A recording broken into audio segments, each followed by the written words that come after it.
She cried without tears, and said I'm sorry at her parents' funeral. That's what the people of Rosewood still whisper.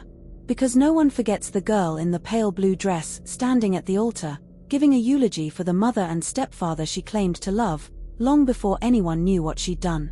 But before that day, before the silence and suspicion, before the town turned on her, it all started with something called a job side effect. Every profession leaves a scar. If you're a surgeon, you stop flinching at blood. If you're a mortician, you stop fearing death.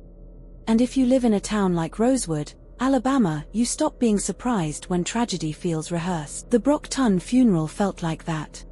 2 closed caskets. White lilies everywhere. A choir too afraid to sing full volume. People said the air felt wrong. Then Sarah Brockton stepped forward. 17. Fragile looking. The kind of girl you'd mistake for a child if you didn't see the exhaustion in her eyes. She grabbed the mic. Her voice quivered. "This isn't going to be easy," she said. "But bear with me. I just wanted to say goodbye." Every word sounded practiced, like she'd rehearsed her grief. Her tone cracked, her breath hitched, but her eyes stayed dry. Not a single tear. When she was done, she whispered the same 2 words that would later haunt her. "I'm sorry." Then she stepped down, hugging every mourner one by one, repeating it like a mantra. At the time, people thought she was just grieving. But later, everyone would ask the same question. Was that apology for the loss? Or for what she'd done? Because months later, that same girl would be arrested for murdering her own parents. It happened on a Thursday morning in February.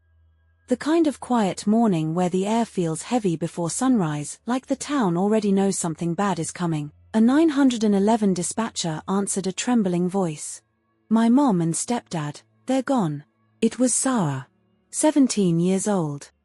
She said her 5-year-old sister, Bella, had woken her up screaming, "Something's wrong with mommy and daddy." Officers arrived at the Brockton house on Meadow Lane, a small white home with peeling paint and a wind chime that hadn't moved all night. Inside the master bedroom, they found Mara and Blake Brockton. Both shot multiple times in their bed. The sheets soaked in blood. The room eerily calm. There was no forced entry. No sign of a break-in. Just death and silence. Sarah told them she hadn't heard anything. Not the gunshots. Not the screams. She said she'd been asleep the whole time, but her sister had. The 5-year-old remembered the pops, the loud bangs, and the sound of her mom gasping. She tried shaking her awake, but the older sister wouldn't move. To investigators, that detail changed everything. Because the house was tiny, barely 2,000 square feet. A gunshot indoors is loud enough to shatter glass, to rattle windows, to wake the dead. So why didn't Sarah wake up? That was the question Rosewood wouldn't stop asking. And soon, the rest of the world would, too. Grief doesn't always stay quiet. Sometimes, it performs for an audience. A week after the funeral, Sarah Brockton came back online. Her profile picture changed, a black and white selfie with swollen eyes, mascara still clinging to the edges. Her bio read, "Heaven gained 2 angels." At first, it was what you'd expect, short clips of her parents, soft piano music, captions about missing them. But slowly, her post started to feel different. Her crying looked rehearsed. Her pain came with filters. Every video timed perfectly to trending sounds. One clip showed her hugging her mom's old shirt, whispering, "I just want my mom back."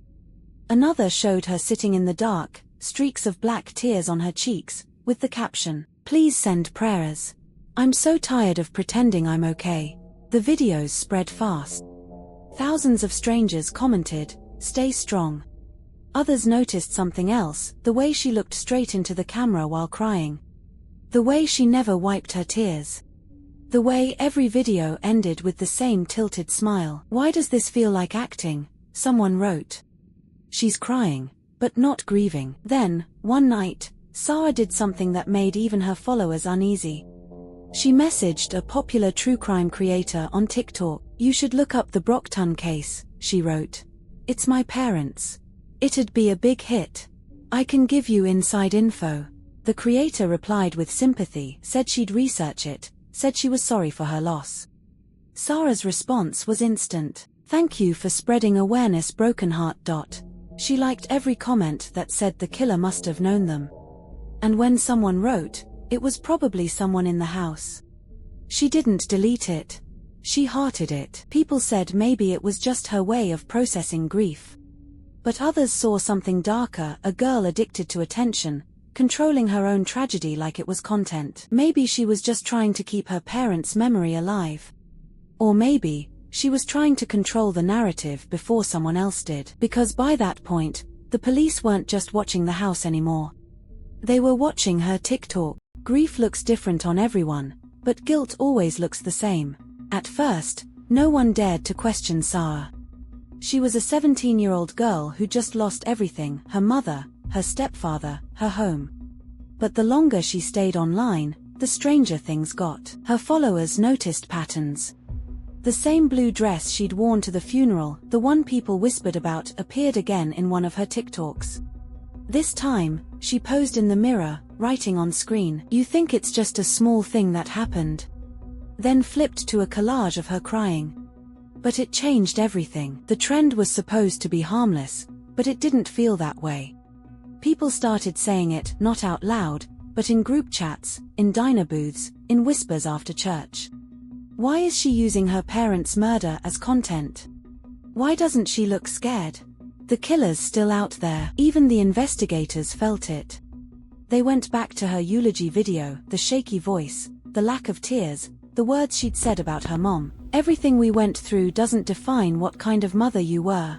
That line stopped them cold.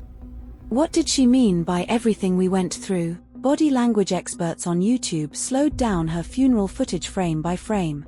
"Notice how she doesn't swallow hard like someone fighting tears," one said. "Notice how she keeps eye contact with the crowd. That's control, not sorrow." Others disagreed. People grieve differently. Stop psychoanalyzing a teenager.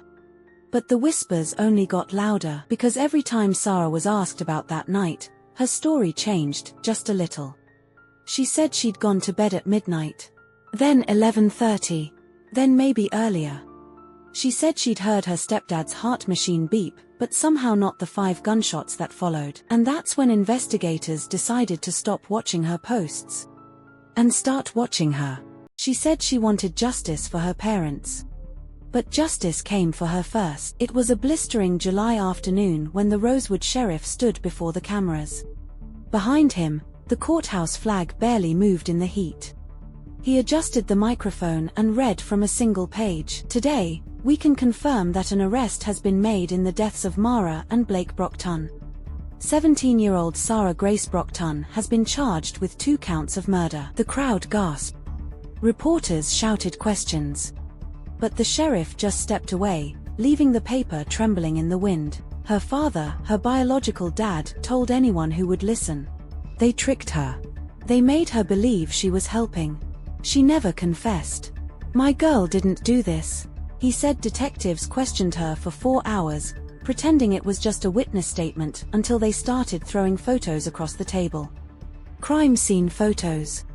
Of her mother, her stepfather, shot in their bed. He said he pulled her out of the room when she started shaking.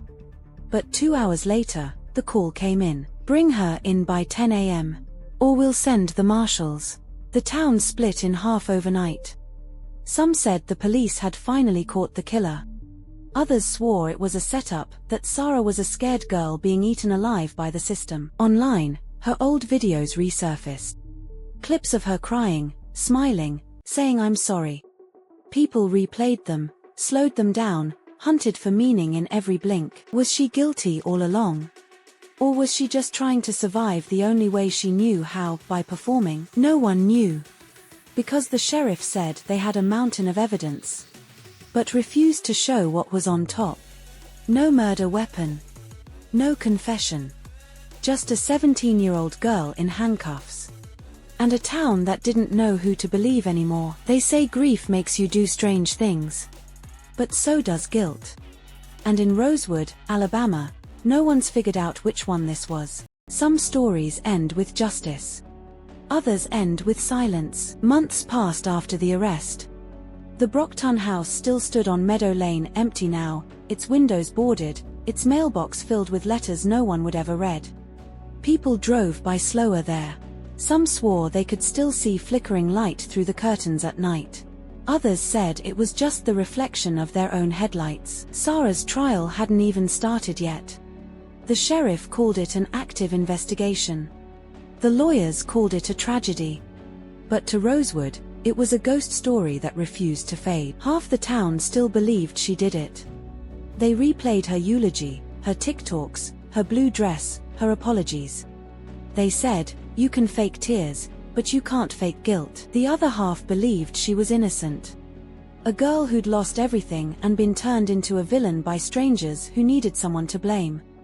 They said, the police waited too long, and when they had no answers, they made one. Meanwhile, the little sister, Bella, was sent to live with relatives 3 counties away. She stopped talking about that night.